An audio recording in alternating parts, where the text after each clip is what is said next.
December 31st, 2024, will be a date I can never erase from my memory. I am Dahlia Jernigan. I'm 71 years old, and that night, my own son shattered my heart with words that still burn inside me. If you're seeing this, please subscribe and tell me where you're from, because I need you to know that what happened to me can happen to any mother who has given everything for her children. That night, when everyone was celebrating and I had prepared the most beautiful New Year's Eve dinner, I approached Marcus with a shy smile and asked him something I am now ashamed to have said. "Where is my gift?" Marcus laughed with a cruelty I had never seen in his eyes. Then he spoke the words that haunt me every night: "Santa doesn't bring presents for ungrateful people." I just nodded, swallowed my tears, and walked away to my small room. But what happened 3 hours later was much, much worse.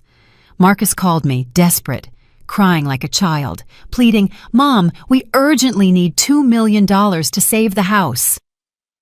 That was the moment something inside me broke forever. I responded with the same coldness he had shown me. "Ask Santa Claus for it." To understand how I reached that point of complete breakdown, I have to tell you my story from the beginning.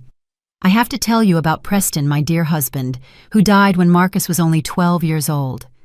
Preston was an electrician, and he worked day and night to provide us with a decent life. I remember his calloused hands softly stroking my face after long work shifts. "Dahlia," he used to tell me, "this boy is going to be our pride and joy." How wrong my poor Preston was.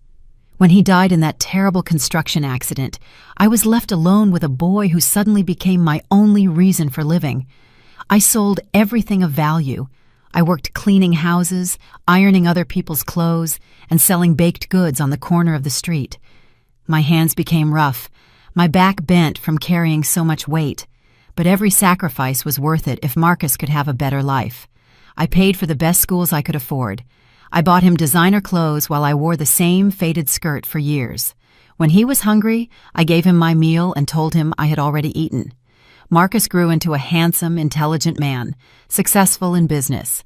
I felt so proud when people would tell me, "What a wonderful son you have, Dahlia." Then Blair Hawthorne appeared in his life.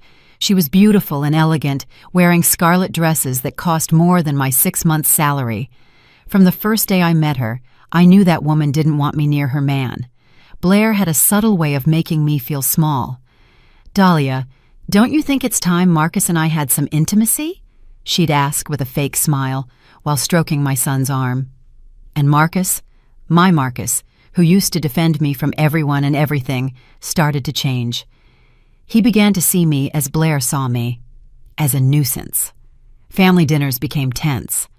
I would cook his favorite dishes for hours, the collard greens, the homemade mac and cheese, and he would barely touch them. "Mom, Blair prefers more sophisticated food," he would say without looking me in the eye.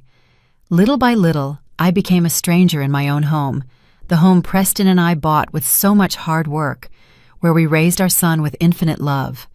Blair was constantly redecorating. "This house needs a more modern touch, don't you think, Marcus?" she'd say. And every change erased a little more of Preston's memory, the memory of our happy family. I sought refuge in my small spare room, the only space Blair hadn't touched yet. There, I kept photos of Preston, the love letters he wrote to me when we were dating, and the drawings Marcus made when he was small, telling me I was the prettiest mom in the world. But that night of December 31st, everything changed forever. The New Year's Eve night started like all the other special occasions over the last few years. I was working alone in the kitchen while Marcus and Blair got ready for the celebration. I had been preparing everything since 6 o'clock in the morning. The glazed ham Marcus had loved since childhood, the buttered mashed potatoes Preston used to say were the best in the world, and the sweet potato pie I had perfected over 30 years. My joints ached terribly. At 71, standing for so many hours had become torture. But I wanted that night to be perfect. I wanted to recover, if only for a few hours, my son, the Marcus who used to hug me and tell me I was the best mom in the universe. Blair came down the stairs wearing a sparkling gold dress that shimmered like the sun. She looked radiant, perfect, like a queen descending to greet her subjects. She looked me up and down, noticing my old yellow dress, the only decent one I had left. "Dahlia," she asked, with that condescending smile I knew so well, "don't you have anything more appropriate for the occasion?" Marcus appeared behind her, impeccable in his black suit. He didn't even greet me. He went straight to Blair and whispered something in her ear that made her laugh. "Mom," he told me without looking at me, "Blair and I will be in the main living room with our guests. You can stay in the kitchen if you want." My guests. As if I were the housekeeper in my own home. Throughout the night, I listened to them laugh, toast, and celebrate. I stayed in the kitchen, serving the food I had prepared with so much love, picking up dirty plates, and cleaning up every mess they made. When the clock struck midnight and everyone hugged and wished each other a Happy New Year, I was alone, washing glasses in the sink. Tears fell into the soapy water as I listened to their joyful voices in the distance. It was then that I decided to approach them. He was my son. It was my house. It was my right to be there with them at that special moment. When I entered the living room, conversation stopped. Blair looked at me as if an unwelcome ghost had appeared. The guests, people I didn't know, watched me with curiosity. "Marcus," I said, my voice trembling, "and where is my gift?" The silence that followed was deafening. Marcus exchanged a look with Blair before letting out that cruel laugh that still gives me nightmares. "Santa doesn't bring presents for ungrateful people," he told me, as all his friends laughed too. Blair added, like a final dagger, "Dahlia, I think it's very late for you. Shouldn't you be sleeping?" I went to my room feeling like a scolded child. I sat on my small bed, hugging Preston's photo, and cried like I hadn't cried since the day of his funeral. "Preston," I whispered to his photograph, "our son is lost. I don't know where the boy we loved so much went." But at 3 o'clock in the morning, my phone rang. It was Marcus, and his voice no longer held any of the arrogance from a few hours earlier. He was crying, almost screaming with desperation. "Mom, please help me. We need $2 million urgently, or we will lose everything." For the first time in years, my son needed me. But something had changed inside me that night. Something had broken forever. "Ask Santa Claus for it," I replied, and hung up the phone. The following days were a nightmare. Marcus came home increasingly desperate and aggressive. Blair no longer wore elegant dresses. She walked around in pajamas with deep dark circles under her eyes, yelling at Marcus that he had to get the money no matter what. "It's your mother!" Blair screamed. "She has to have something saved. All old people keep money stashed away." Marcus began checking my things, looking for money I didn't have. He opened every drawer, every closet, desperate to find a fortune that only existed in his imagination. "Mom, I know Dad left you something," he told me, his eyes bloodshot. He always talked about having plans, about making sure we were well taken care of. But I didn't know anything. Preston had died so suddenly that we never had time to talk about inheritances or life insurance. I was only left with debt and the responsibility of raising Marcus alone. One evening, while Blair and Marcus were arguing in the living room, I clearly heard what this whole mess was about. "I told him it was a safe investment," Marcus shouted. "Luis assured me we'd triple the money in 6 months." Blair responded hysterically, "You're an idiot. You gave $2 million to a scammer, and now the private creditors want their money or they'll take the house." That's when I understood everything. My son had been the victim of a Ponzi scheme. He had mortgaged our house, the house Preston bought with the sweat of his brow, to invest in a false promise of easy wealth. And now they expected me, a 71-year-old woman living on a miserable Social Security check, to save him. But the worst was yet to come. 3 days after New Year's, Marcus and Blair came downstairs with suitcases in their hands. "Mom," Marcus said, without being able to look me in the eye, "Blair and I are going to stay at her sister's house for a few days." "And me?" I asked, although I already knew the answer. You're an adult, Mom. It's time for you to be independent." Blair smiled maliciously from behind him. Dahlia, it's time for you to stop being a burden to Marcus. He has his own life to live. And they left. They left me alone in that cold house, with no money, with no one. My own son had abandoned me in my moment of greatest vulnerability. That night, sitting in the kitchen where I had prepared thousands of meals for Marcus, where I had patched up his scrapes when he was a boy, where I had mourned Preston's death, I realized that my life as I knew it was over. But what I didn't know was that this apparent tragedy would be the beginning of the greatest revelation of my life. The days that followed Marcus and Blair's departure were the darkest of my life. I was completely alone in that huge house, which suddenly felt like a mausoleum full of painful memories. The refrigerator was nearly empty. Marcus had taken everything he could before leaving, barely leaving me with some leftovers, and the humiliation of knowing that my own son considered me a burden. For the first few nights, I couldn't sleep. Every noise startled me, and every shadow reminded me how vulnerable I was. At 71, after a life completely devoted to my family, I was utterly alone. I tried to call Marcus several times, but his phone was always busy or simply went unanswered.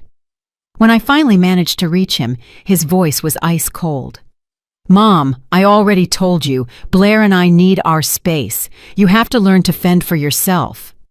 "But Marcus," I pleaded, "I'm your mother. I have nowhere to go." "Look for a nursing home or something like that. I can't carry you for the rest of my life." Those words hurt me more than any physical blow I could have received. The boy I had nursed through fevers, whom I had comforted after every nightmare, whom I had defended from all the problems in the world, was now treating me like trash.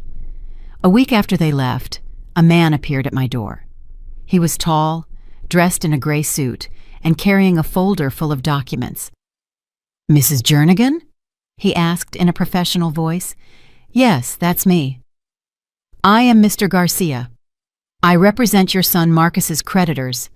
I am here to notify you that this property will be foreclosed in 30 days if the $2 million debt is not settled."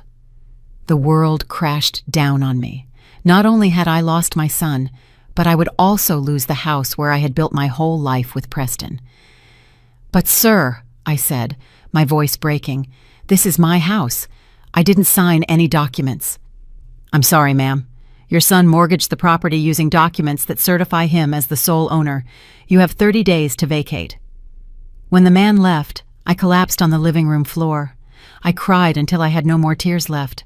Preston, my dear Preston, had worked so hard to buy this house, and now Marcus had lost it on a foolish bet. That night, I made the hardest decision of my life. With the few savings I had, I looked for a tiny room in a dilapidated boarding house in South Atlanta. The place was depressing. The walls were stained with moisture. I shared the bathroom with other tenants, and the mattress was so old that my back hurt every morning. But it was the only thing I could afford. The landlady was a large woman named Ms. Cleo, who looked at me with contempt every time I passed her in the hallway. "I expect prompt payment," she would say, "because I don't give charity to anyone here." My routine became mechanical and sad. I would wake up, eat bread and tea for breakfast, and go out looking for work that no one wanted to give to a 71-year-old woman. I would return in the evenings, exhausted and without hope. The nights were the worst. Lying in that uncomfortable bed, listening to the screams of the other tenants through the thin walls, I wondered how I had reached this point in my life.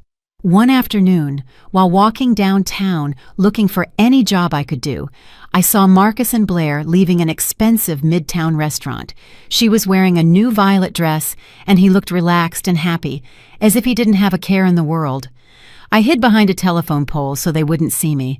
I watched them laugh, kiss, and act like a perfect couple, while I fought every day just to get money for a piece of bread. Blair carried a leather purse that cost more than my 3 months' rent. Marcus wore a new watch on his wrist that gleamed in the sun. Clearly they had found money somewhere, but it wasn't to save the family home or to help his mother.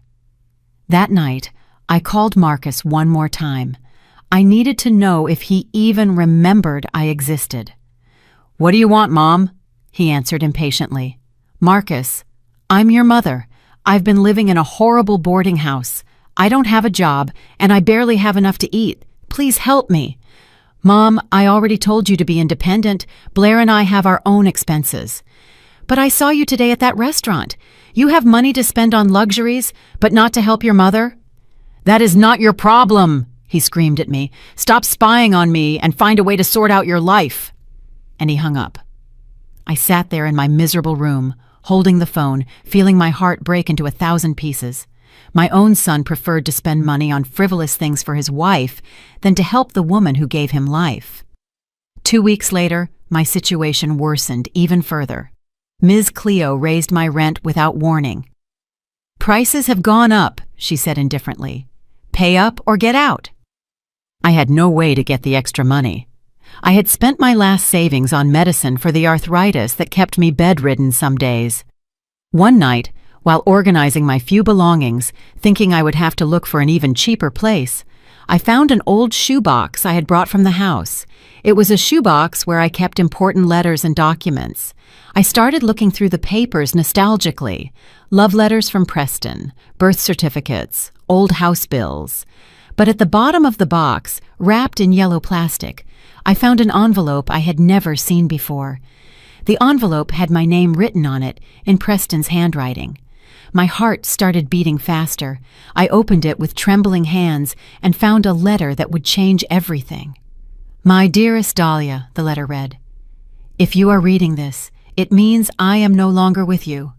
I know you always worried that we didn't have much money saved, but I want you to know that we do. For years, I have been secretly investing to secure your future and Marcus's. I couldn't believe what I was reading. Preston continued. At the First American Reserve Bank, account number 847629, there is $200,000 that I've been saving. But that's not all. I also bought stock in the Georgia Power Company where I worked, and according to my calculations, it must be worth much more now. The letter ended with specific instructions on how to access the money and the address of a lawyer named Mr. Julian Vance, who had all the legal documents. I was paralyzed for several minutes. I couldn't process that Preston had kept this secret for so long. I couldn't believe that after all these months of suffering, humiliation, and feeling abandoned, there was a way out. But more than the money, what excited me was realizing that Preston had always thought of me. He had always wanted to protect me, even after his death. With trembling hands, I put the letter in my purse. The next day, I would go look for that lawyer, Mr. Julian Vance. My life was about to change completely, but Marcus still had no idea what was coming. That night, I was able to sleep for the first time in weeks. I dreamed of Preston, and in my dream he hugged me and said, "You don't have to suffer anymore, my love. It's time for you to be respected as you deserve." What I didn't know was that Preston's revelation would only be the beginning of a chain of discoveries that would end up destroying Marcus and Blair forever. At 8 o'clock the next morning, I was already standing in front of the building where the lawyer, Mr. Julian Vance, worked. I had spent the entire night awake, rereading Preston's letter over and over, making sure I wasn't dreaming. The building was imposing, with glass windows that reflected the morning sun. My hands were sweating as I held the crumpled letter. After so many months of humiliation, I found it hard to believe there could be a way out of my nightmare. The receptionist, a young woman with curly hair, looked at me curiously when I explained that I needed to see Mr. Vance about a matter concerning Preston Jernigan. "One moment, please," she said while dialing a number. "Mr. Vance, there is a lady here who says she has a letter from Preston Jernigan." I heard a surprised voice on the other side of the line. The receptionist looked at me with wide eyes. "He says he can receive you immediately. Office 205, second floor." Julian Vance was a man in his 50s, gray-haired, with glasses that gave him a distinguished air. When I entered his office, he immediately stood up from his desk. "You are Dahlia, Preston's wife?" he asked with a warm smile. "Yes, sir. I found this letter among his things," I said, handing him the envelope. Julian read the letter carefully and then looked at me with a mixture of relief and concern. "Mrs. Jernigan, I have been waiting for you to appear for almost 15 years. Your husband left me very specific instructions that I could only give this information to you personally. I sat down in the chair across from his desk, feeling my legs tremble. Preston was a very prudent man, Julian continued. He didn't just save money, he made very intelligent investments.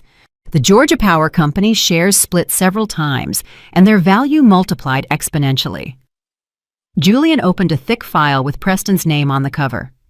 Mrs. Jernigan, you don't just own $200,000. Between the savings accounts, the stock investments, and the government bonds Preston bought, your current estate is approximately $3 million. I felt the world stop. $3 million. While I had been living in that horrible boarding house, eating stale bread and begging my son for help, a fortune was waiting for me. But that's not all, Julian continued. Preston also fully paid off the house where you lived. I have the original deed and title here, which proves the property is in your name, not your son's. But Marcus mortgaged the house, I said, confused. Julian frowned. That is impossible, ma'am. Only the legal owner can mortgage a property. If your son did that, he committed serious fraud. In that moment, I understood the magnitude of what had happened. Marcus had not just abandoned and humiliated me, he had forged documents to steal my house. We need to act quickly, Julian told me. We'll go to the bank immediately to activate your accounts, and then we will file a complaint for fraud against your son. I don't know if I want to file a complaint against Marcus, I said, hesitating. After all, he is my son. Julian looked at me seriously. Mrs. Jernigan, your son left you living in misery while having access to money that wasn't his. He used forged documents to mortgage your home. This is not just family betrayal, it is a felony. We left the office and headed to the bank. Along the way, Julian explained all the legal details, but I could barely concentrate.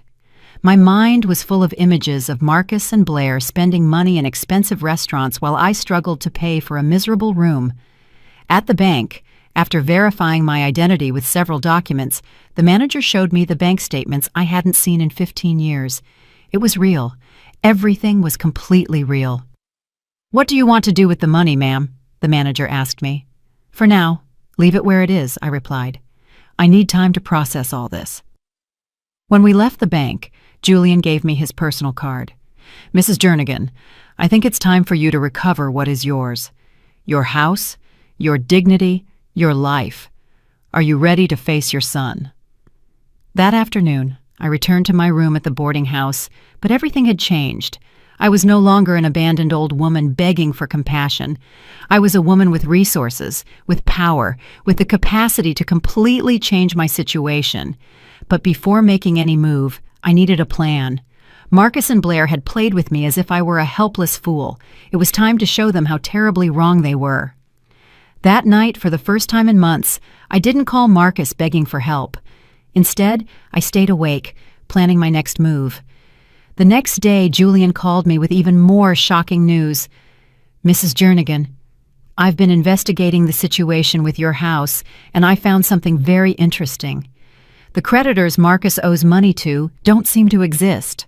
The whole story about the $2 million debt appears to be a lie." "What do you mean?" I asked, confused. "I believe your son and daughter-in-law are trying to scam you. They likely invented the whole debt story so you would give them money they thought you had hidden." The betrayal was even worse than I had imagined. Marcus had not only abandoned me, but he had also tried to rob me using an elaborate lie. "But why did they leave me to live in that boarding house if they wanted my money?" I asked. "They probably thought the suffering would make you more willing to help them. It's a very common psychological manipulation tactic." I felt a rage I had never experienced before.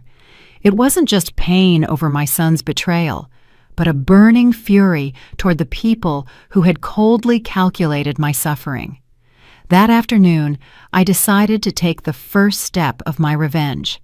I called Marcus, but this time I wasn't pleading. "Hello, Marcus," I said in a calm voice.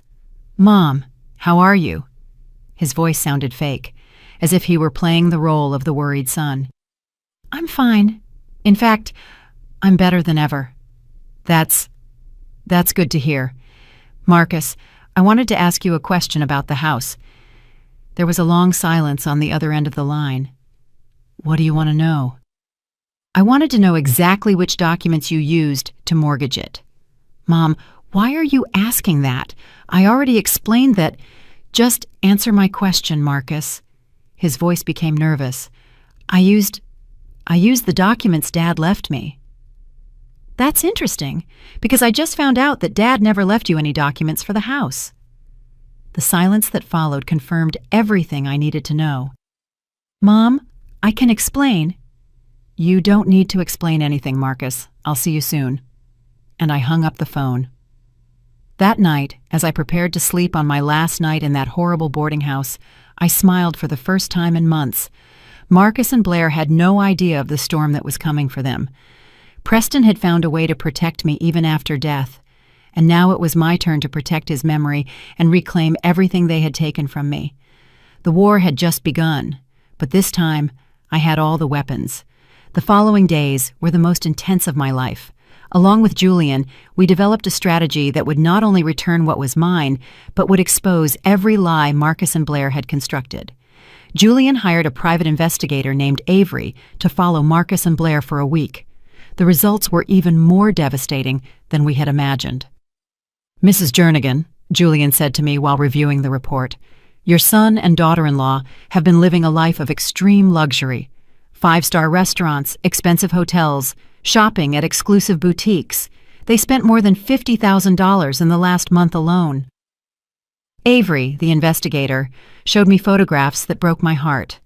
Marcus and Blair at a luxury spa, her wearing a silver dress that cost more than my entire year's Social Security check.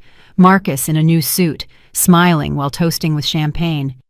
Where did they get so much money? I asked. Here's the interesting part, Julian continued. Blair comes from a very wealthy family. Her father owns several companies, and she has access to an account with several $100,000.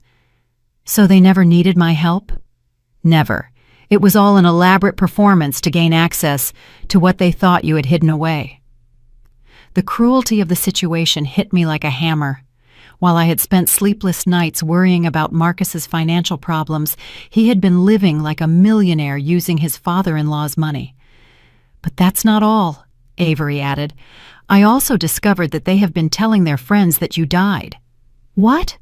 Apparently, they were ashamed to explain why they had kicked an elderly woman out of her own house, so they invented that you had passed away from cancer 6 months ago. The news took my breath away. They had not only abandoned me physically, they had completely erased me from their existence. To all intents and purposes, Dahlia Jernigan no longer existed in Marcus's life. That revelation lit a fire of determination in my chest that I didn't know I had. It was time to remind them that I was very much alive. Julian and I went directly to the Fulton County Sheriff's Office. We filed the formal complaint for real estate fraud against Marcus with all the evidence that he had forged documents to mortgage my house. The detective in charge of the case, an older man named Detective Reynolds, reviewed all our documents carefully. Ma'am, this is a very clear case of documentary fraud. Your son could face between 5 and 10 years in state prison for this. What do we need to do? Julian asked. We'll issue an arrest warrant. Do you know where we can find him? I gave them the address of the Piedmont Grand Hotel, where Marcus and Blair were staying, according to the investigator's report. After filing the complaint, Julian took me to a different bank where we opened a new account in my name. We transferred $1 million for immediate use and left the rest in investments that would generate monthly income for the rest of my life. Mrs. Jernigan, the bank manager told me, with this capital, you could live comfortably without ever working again. Your passive income would be approximately $12,000 a month. $12,000 a month.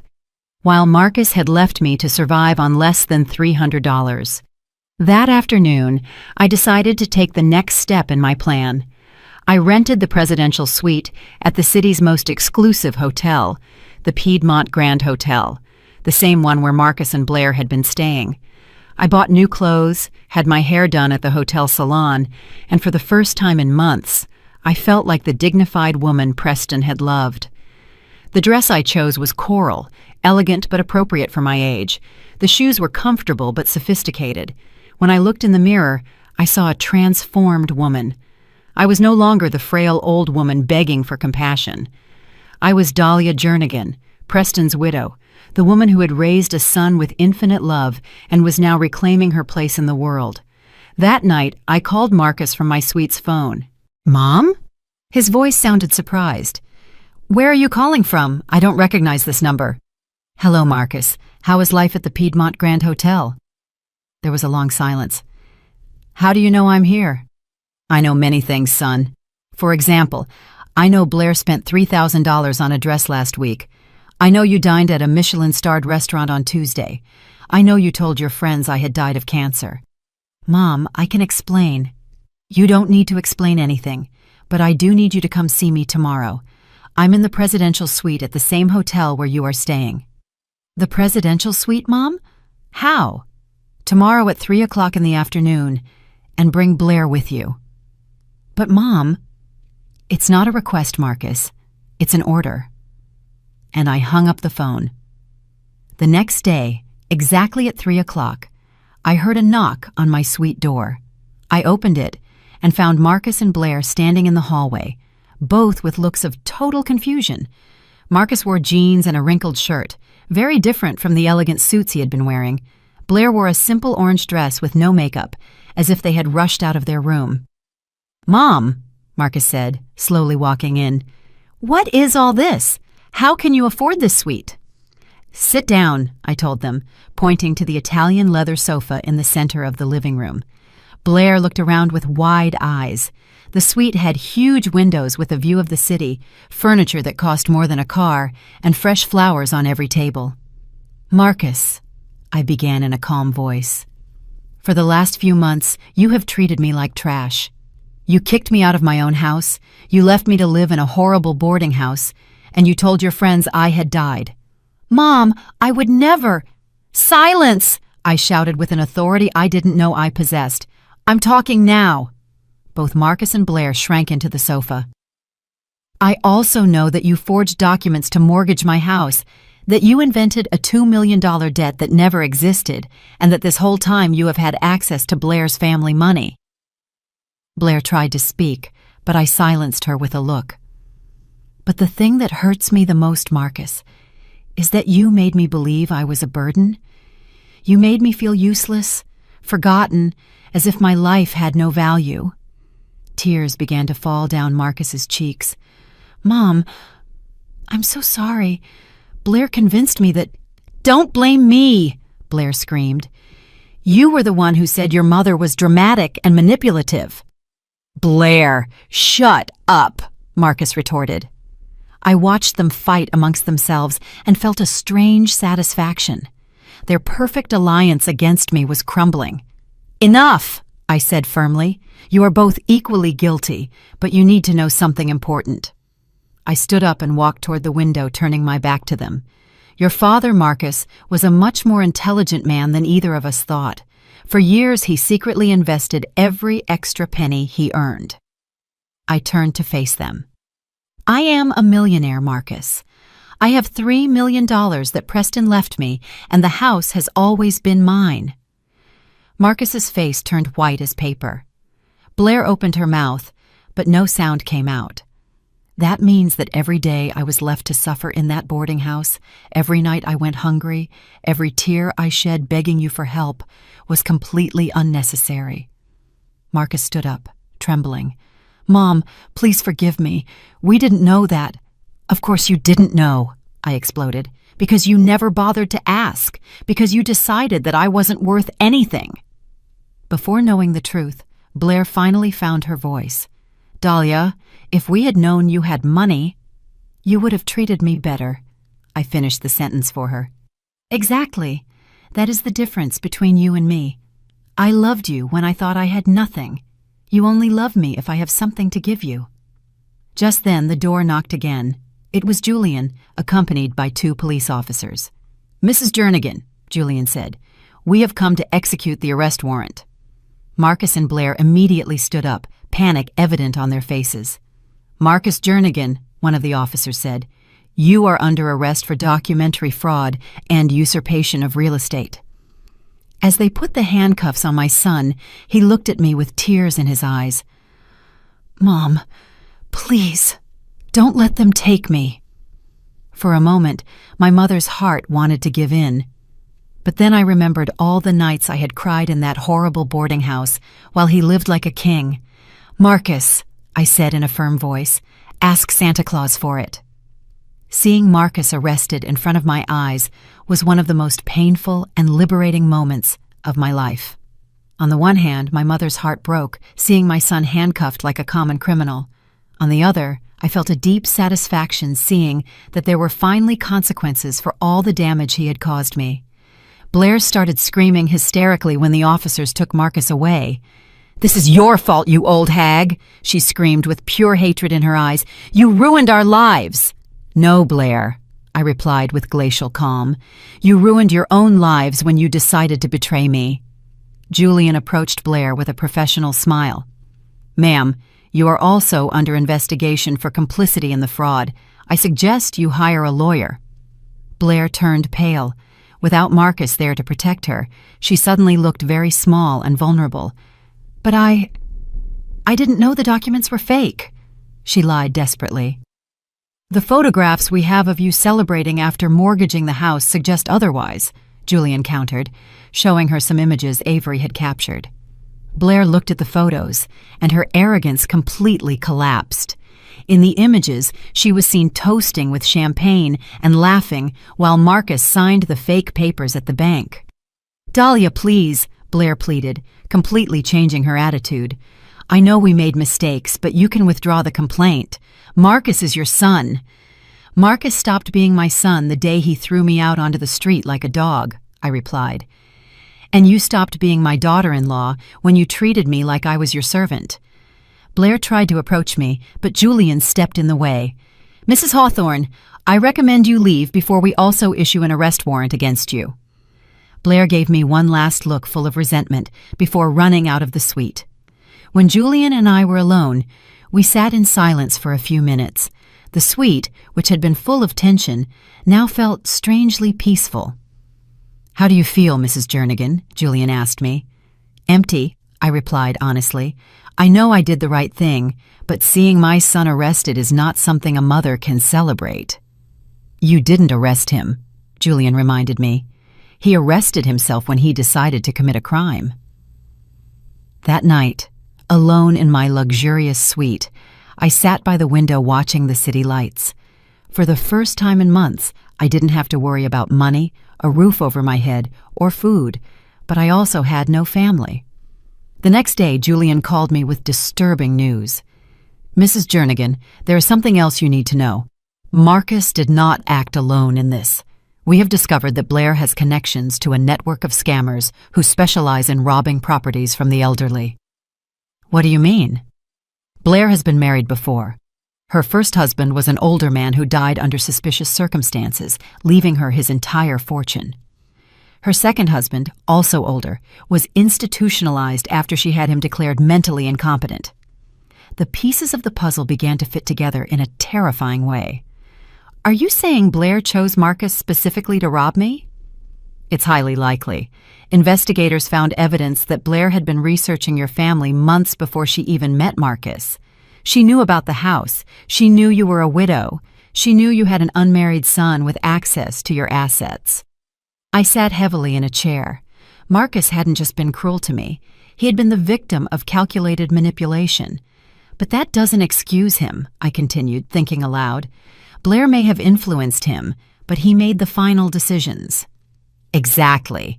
And there's more bad news. Blair disappeared last night. She emptied her bank accounts and left without a trace." "She left?" "Yes, but we have search warrants across the country. She can't hide forever." That afternoon, I decided to visit Marcus in jail. I needed to see him. I needed to understand how he had reached that point. The jail was a depressing place, full of metallic sounds and unpleasant smells. Marcus was in a solitary cell, wearing an orange uniform that made him look much younger and vulnerable. When he saw me, he immediately started to cry. "Mom, Thank you for coming. I thought you never wanted to see me again. I don't know if I want to see you, Marcus, I told him honestly, but I need answers. Blair convinced me you had money hidden away. She said all older mothers kept fortunes for emergencies and that we just needed to pressure you a little to share it. And you thought abandoning me in a horrible boarding house was pressuring me a little? Marcus lowered his head in shame. Blair said that if you were too comfortable, you would never help us, that you needed to feel real urgency to get the money out. Marcus, did you ever think of simply asking me if I needed help? Of treating me like your mother instead of your enemy? Blair convinced me you were manipulative, that you were pretending to be poor to control me emotionally, he cried, tears streaming down his cheeks as he spoke. Mom, she completely brainwashed me. She made me believe that you were the problem in my life. And what do you believe now? Now I know I'm an idiot. I lost the only person who truly loved me for a woman who only wanted to use me. Blair, she disappeared? The shock on his face was genuine. She left? She abandoned me? Exactly how you abandoned me. Marcus gripped the bars of his cell. Mom, please forgive me. I know I don't deserve your forgiveness, but I swear I'll do everything possible to fix this. How, Marcus? How are you going to fix the months I spent crying in that boarding house? How are you going to fix the pain of believing your own son hated me? I don't know, he admitted, but I will try for the rest of my life. I looked at my son, the boy I had raised with so much love, turned into a man destroyed by his own greed and stupidity. Marcus, I'm going to do something for you. I'm going to pay for the best lawyer I can find. His eyes lit up with hope. But I'm not doing it for you, I continued. I'm doing it for the memory of your father who loved you unconditionally. Mom, and when you get out of here, if you get out, you are going to have to prove to me that the Marcus I raised still exists somewhere. I will. I promise you. Promises mean nothing now, Marcus. Only actions do. When I left the jail, I felt emotionally exhausted. Julian was waiting for me in the parking lot. How do you feel after talking to him? Confused, I admitted. Part of me wants to save him, and part of me thinks he deserves everything that's happening to him. It's natural to feel that way. He is your son, no matter what he did. Julian, I need to ask you something. Do you think Marcus could go to prison for a long time? With a good lawyer, and considering he was a victim of manipulation, he can probably reduce his sentence to 2 or 3 years. I want you to hire the best criminal defense attorney in the city. Money is not an issue. Are you sure, Mrs. Jernigan? I'm not doing this for Marcus, I explained. I'm doing it for me. I need to know that I did everything possible for the son Preston and I raised with love. Julian nodded in understanding. I understand perfectly. That night in my suite, I called a number I hadn't dialed in years. It was Donna, my younger sister who lived in another city. Dahlia, my God, where have you been? I've tried to call you for months. It's a long story, Donna. Can you come see me? I need you. Of course, I'm flying out tomorrow morning. For the first time in a long time, I didn't feel completely alone. Marcus had destroyed our relationship, and Blair had disappeared like the coward she was. But I still had people who loved me. The true healing was just beginning. Donna arrived the next day on a morning flight. I hadn't seen her in almost 2 years, but when I saw her get out of the taxi in front of the hotel, I ran to hug her like a child. Donna was 58, 13 years younger than me, but she had always been the strong sister in the family. When Preston died and I sank into grief, she was the one who helped me carry on for Marcus. Dahlia, what is going on? She asked me as we went up to my suite. Your voice sounded terrible on the phone. I told her everything, from the humiliation on New Year's Eve to Marcus's arrest. Donna listened in silence, but I saw her expression change from confusion to horror to absolute fury.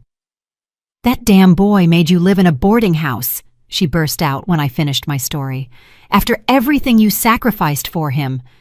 Donna, please, don't.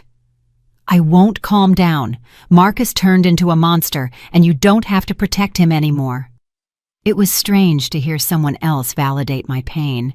For months, I had doubted myself, wondering if I really was an ungrateful mother, as Marcus had made me believe.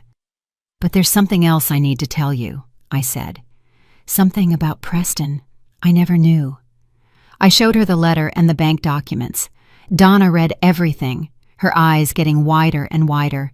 "Preston was always smart with money," she finally said, "but I never imagined he managed to save so much. I feel guilty for not knowing it, as if I failed as a wife. Dahlia, Preston protected you. He knew that if anything happened to him, you would need to be financially secure. He did the right thing by keeping this a secret." That afternoon, Donna and I went shopping. Not just for clothes, but for everything I needed to start my new life. Furniture for a new apartment, art for the walls, books to fill my days. "Dahlia," Donna told me while trying on a purple dress in an elegant boutique, "I want you to know something. I never liked Blair." "Why didn't you ever tell me?" "Because you were happy that Marcus had found someone, but that woman had something fake about her from day one. The way she spoke to you like you were her employee made me sick." Marcus always defended her. Marcus was blinded. Blair is beautiful and manipulative, a dangerous combination for an insecure man. Julian found us at the hotel that night with important news. "Ladies, I have information about Blair. They found her in Miami trying to board a flight to Colombia." "Did they arrest her?" Donna asked. "Yes, but there's more. When they searched her, they found forged documents for 3 other elderly victims. Blair has been doing this for years." I sat heavily on the sofa. How many elderly people like me have suffered because of that woman? At least 5 confirmed cases in the last 10 years, all older men with valuable properties, all manipulated until they lost everything. And what about Marcus now? His story is more credible now that we know Blair is a professional scammer. The prosecutor is willing to consider that Marcus was a victim of psychological manipulation. Donna took my hand. "That doesn't excuse what he did to you, but at least it explains why he changed so drastically." The next day, I received an unexpected call. It was Marcus from jail. "Mom, my lawyer just came. He told me Blair was arrested in Miami." "Yes, I heard." "He also told me that she had done this before with other men." Marcus's voice completely broke. "Mom, I was so stupid, so incredibly stupid." "Yes, Marcus, you were." Blair showed me photos of bank accounts. She told me she had investigated our family finances and that you had money hidden. She convinced me that you were greedy, that you were denying me an inheritance that was mine. And you never thought to ask me directly. Blair said that if I asked, you would deny everything and hide the money even better, that the only way to access it was by pressuring you emotionally. It was fascinating and terrifying to hear how Blair had constructed a complete narrative to justify the abuse. "Marcus, I need you to understand something. During those months when I was living in that horrible boarding house, when I ate stale bread because I had no money for anything else, when I cried every night wondering what I had done wrong as a mother, all of that was real. It wasn't an act." "I know, Mom. Now I know, and I hate myself for every second of suffering I caused you." "Hate is useless now, Marcus. What can I do? Tell me, what can I do to fix this?"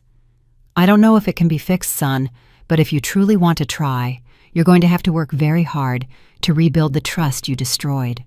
After hanging up, Donna found me crying in my room. "Are you okay?" "I don't know how to feel, Donna. Part of me wants to forgive him because he was manipulated, but another part of me can't forget the pain he caused me." "It's normal to feel that way, Dahlia. Forgiveness doesn't mean you have to forget or pretend nothing happened." That night, we had a long dinner in my suite, remembering Preston and talking about the future. "What are you going to do with all this money?" Donna asked me. "Honestly, I don't know. For so many years, I lived worrying about every penny. Now I have more money than I could ever spend in the rest of my life." "Preston would be proud to see you like this," Donna said, smiling. "Strong, independent, not letting anyone walk all over you." "Do you think Preston would approve of me pressing charges against Marcus?" Donna looked at me seriously. I think Preston would approve of you protecting yourself. He loved you enough to secure your financial future. I'm sure he would also want you to be respected. The next day, Julian arrived with the lawyer he had hired for Marcus. His name was Mr. Howard, and he had an excellent reputation for defending complicated cases. Mrs. Jernigan, Mr. Howard told me, I have reviewed your son's case, and I believe we can get a reduced sentence, especially now that we know about Blair's scam network. What kind of sentence? Probably 18 months to 2 years, with the possibility of parole after 12 months, if he demonstrates good behavior. And what would Marcus have to do to demonstrate good behavior? Work in rehabilitation programs, psychological therapy, community service. Basically, he would have to show that he understands the seriousness of what he did, and that he is genuinely remorseful. Do you think Marcus is genuinely remorseful? I asked him. Mr. Howard looked at me thoughtfully. I've talked to many criminals in my career. Some fake remorse, others truly feel it. Your son, I believe his remorse is real, but I also believe he is very naive and easily manipulated. That naivete almost destroyed my life. I understand completely, ma'am, and I want you to know that if you choose not to support your son in this, it is completely understandable. That night, alone in my suite, I made a decision that would change everything. It wasn't just about Marcus. It was about the kind of person I wanted to be with my new life. Preston had given me a financial second chance. It was time to decide what kind of emotional second chance I would give myself. I called Julian. Julian, I want to establish a foundation. What kind of foundation? A foundation to help the elderly who have been abandoned or scammed by their own families. I want to turn my pain into something that helps others. That's a beautiful idea, Mrs. Jernigan. And I want Marcus to work in that foundation when he gets out of prison. If he truly wants to redeem himself, he can do it by helping other seniors who suffered the same thing I did. It was perfect. My revenge wouldn't just be to punish Marcus, but to make him part of the solution to a problem he himself had helped create. Preston had protected me with his money. Now it was my turn to protect others with that same money. The transformation from victim to protector was complete. The following months were a whirlwind of legal, emotional, and personal activity. Donna decided to stay with me permanently, and together we began to plan not only my new life, but also the foundation that would be my legacy. Julian helped me legally establish the Preston Jernigan Foundation for Abandoned Seniors. The name honored my husband while making our mission clear. With millions of dollars as initial capital, we could make a real difference in the lives of people who had suffered like me. Dahlia, Donna told me while reviewing the first cases that had come to our attention. Look at this. This 85-year-old lady, Ms. Evelyn, was thrown out of her house by her son after he married a younger woman. Reading Ms. Evelyn's story was like reliving my own hell. Her son had changed the locks on the family home and sent her to a public nursing home where she was mistreated and barely fed. We are going to get her out of there immediately, I decided, and we are going to secure a dignified life for her. In 3 weeks, we had rescued 5 elderly people from horrible situations.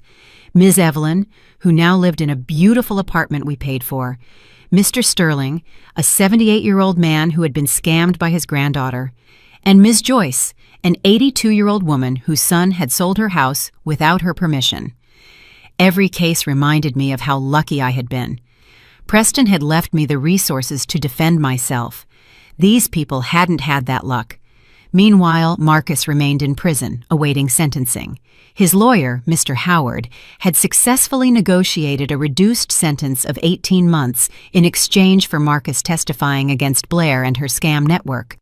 His testimony will help put a very dangerous criminal behind bars, Mr. Howard told me during one of our meetings.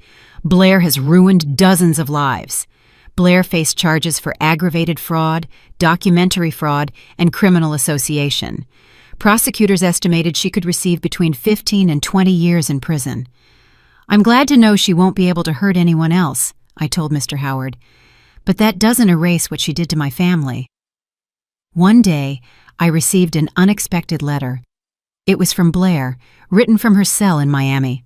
"Dear Dahlia," the letter said, "I know you probably don't want to hear from me, but I need you to understand something. It was never personal with you or Marcus. It was just another job for me." I continued reading with a mixture of fascination and repulsion. I studied your family for months before approaching Marcus. I knew about Preston. I knew about the house. I knew you probably had money stashed away. Marcus was the perfect target, unmarried, lonely, with access to family property. I convinced him that you were greedy and manipulative because I needed him to feel resentment toward you. A son who loves his mother would never betray her, but a son who believes his mother is deceiving him absolutely would. I showed him fake documents proving you had secret bank accounts. I invented stories about other families where mothers had denied inheritances to their children. I basically brainwashed him until he believed that stealing your house was justice, not betrayal. The final part of the letter was the most disturbing. Marcus never had a real chance. From the first day I met him, I planned to destroy his relationship with you to access his assets. If you hadn't had as much money as you did, I probably would have ended up killing him in an accident to collect life insurance. That revelation chilled my blood. Blair had not only ruined my relationship with Marcus, she had potentially planned to murder him. That night, I called Marcus at the jail and read him the complete letter. "Mom," Marcus sobbed when he heard it, "she was going to kill me." "Yes, Marcus, and it would have been your fault for being so naive." "How could I have been so stupid? How did I not see the signs?" "Because you wanted to believe there was an easy solution to all your problems. You preferred to believe I was evil rather than accept that life is difficult and requires work." "Mom, when I get out of here, I want to spend the rest of my life making it up to you." "Marcus, I don't want you to spend your life making it up to me. I want you to spend your life being a better person." "How can I do that?" "Donna and I have created a foundation for abandoned seniors. When you get out, if you truly want to redeem yourself, you are going to work there. You will see firsthand the damage that family abandonment causes. You would give me that opportunity?" "I will, on one condition. You understand that it is not a favor I am doing you. It is hard, painful work. You are going to hear stories like mine every single day. I accept. I accept any condition you set." 2 weeks later, Julian brought me news I wasn't expecting. "Mrs. Jernigan, Blair wants to make a deal. She is willing to return all the money she stole from other victims in exchange for a reduced sentence." "How much money?" "Approximately $500,000 from 5 different victims." "And what does she want in return?" "For you to write a letter to the judge recommending clemency because she helped solve other cases." I laughed bitterly. "So now Blair wants to use my suffering to reduce her punishment?" "It's your decision, ma'am, but that money could greatly help your foundation." That night, I discussed it with Donna. "It's blood money," Donna said. "Blair stole it from innocent people." "Exactly. That's why it should be used to help innocent people." "Are you going to write the letter?" "I'm going to write a letter," I decided, "but it's not going to say what Blair expects." The next day, I wrote my letter to the judge. "Your Honor, Blair Hawthorne systematically destroyed my life. She manipulated my son until he became a stranger. She made me believe I was a useless burden to my own family. She potentially planned to murder Marcus after stealing my assets. She does not deserve clemency for returning money she should never have stolen. She deserves the maximum sentence so that she can never again hurt another family as she hurt mine." Julian read the letter and smiled. "I think this letter will ensure Blair receives the full sentence." "Good. Some people don't deserve second chances." Meanwhile, our work at the foundation grew every day. We had helped 23 seniors regain their lives, their property, or simply their dignity. Ms. Evelyn had become one of my best friends. Despite being older than me, she had incredible energy and helped organize activities for the other seniors we had rescued. "Dahlia," Ms. Evelyn told me one afternoon. "I want you to know you saved my life.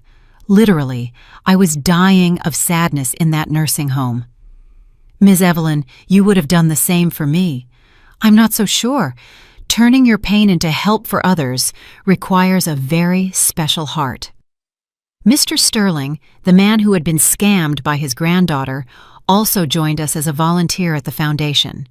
"It's therapeutic," he explained. "Helping others who went through the same thing makes me feel like my suffering had some purpose." One day, I received a completely unexpected visit. It was Dr. Cynthia Reed, an elegant woman in her 40s who introduced herself as a psychologist specializing in family manipulation. "Mrs. Jernigan, I have been following your case and your foundation's work. I would like to offer you my professional services free of charge." "What kind of services?"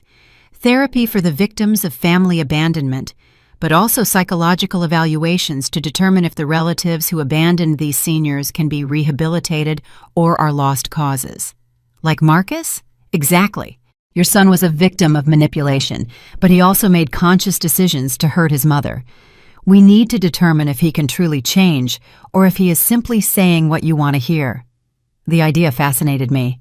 "How would that work?" "I would psychologically evaluate Marcus, determine his level of genuine remorse, and make recommendations on whether it is safe for you to have a relationship with him in the future." "And if you determine Marcus cannot change? Then you would know you must protect yourself and maintain a permanent distance. And if you determine he can change? Then we could design a rehabilitation program that gives both of you the best possibilities of rebuilding your relationship." I accepted Dr. Reed's proposal immediately. After everything that had happened, I needed a professional opinion on whether Marcus deserved a second chance, or if I should protect myself from more manipulation. The day of Blair's sentencing finally arrived. Donna and I attended to see how this nightmare would end. Blair entered the courtroom handcuffed, wearing an orange prison uniform, very different from the elegant woman I had known. When she saw me, she looked at me with pure hatred, but she no longer intimidated me. Now I was the one who held the power. The judge read my letter aloud, along with the statements from other victims. Blair received 20 years without the possibility of parole for the first 10 years. When the sentence was announced, Blair screamed, "This is unfair. I returned the money." But the judge responded firmly, "Ma'am, you systematically destroyed families for years. Justice has finally caught up to you." I left the courthouse feeling that I had finally closed that chapter of my life. Blair could never hurt anyone again. Now the only thing left was to decide what to do with Marcus. 6 months after Blair's sentencing, Marcus was finally released from prison. He had served 12 months of his 18-month sentence, reduced for good behavior and for completing rehabilitation programs. Dr. Reed had been visiting him weekly for the last 3 months, evaluating his psychological progress and preparing her final report for me. On the day of his release, Donna and I waited for him in the prison parking lot. Marcus came out wearing the same clothes he had on when he was arrested, but he looked completely different. He had lost weight, had deep dark circles under his eyes, and walked with the bowed head of someone who had been genuinely humbled by life. When he saw me, he stopped several feet away, as if unsure if he could approach. "Hello, Mom," he said, his voice cracking. "Hello, Marcus." The silence that followed was awkward, full of everything we had lost and everything we might perhaps recover. "How do you feel?" I finally asked him. "Ashamed, remorseful, and very, very grateful that you came." Donna stayed by my side, watching Marcus's every move with protective mistrust. "Marcus," I told him, "before we can talk about any kind of future together, you need to hear what Dr. Reed discovered about your mental state." Dr. Reed had arrived in her own car and approached us with a thick folder in her hands. "Marcus," Dr. Reed began in a professional voice, "during our sessions, I identified several concerning patterns in your personality." Marcus listened without interrupting. "You have a marked tendency to look for easy solutions to complex problems. you also have difficulty accepting full responsibility for your actions, always looking for external factors to justify your decisions. But doctor, Marcus protested, I accept that what I did was wrong. Yes, but in our sessions, you constantly mentioned how much Blair had manipulated you, as if that reduced your culpability. You still have trouble understanding that being manipulated does not excuse you from having made cruel decisions. Donna nodded in approval. It was exactly what she had been saying for months. However, Dr. Reed continued, I also see genuine signs of growth. The rehabilitation programs you completed in prison seem to have had a real impact. You no longer talk about yourself as the principal victim in this situation. What is your professional recommendation? I asked Dr. Reed. I believe Marcus can change, but it will require years of consistent work, not months, years. And any relationship you rebuild must include very clear boundaries and immediate consequences if he ever betrays you again. We drove in silence to the apartment I had rented for Marcus. It was modest but decent, in a working-class neighborhood far from the luxuries he had known with Blair. Mom, Marcus said when we arrived, I know I have no right to ask you for anything, but could you tell me about the foundation? I explained all the work Donna and I had been doing, the lives we had saved, the seniors who had regained their dignity, the legal cases we had won against abusive family members.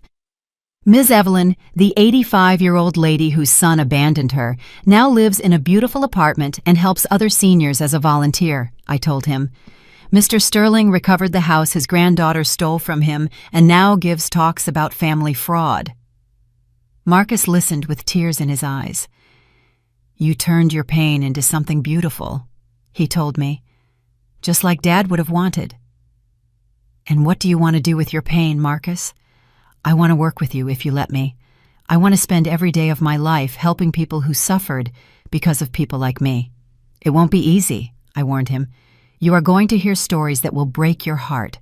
You are going to meet seniors who were betrayed by sons exactly like you betrayed me. I know, and I think I need to hear those stories. Donna intervened for the first time in the conversation. Marcus, I'm not going to pretend I trust you, but if your mother decides to give you this opportunity, I'm going to be watching your every move. I understand, Aunt Donna, and I appreciate it. A week later, Marcus started working at the foundation.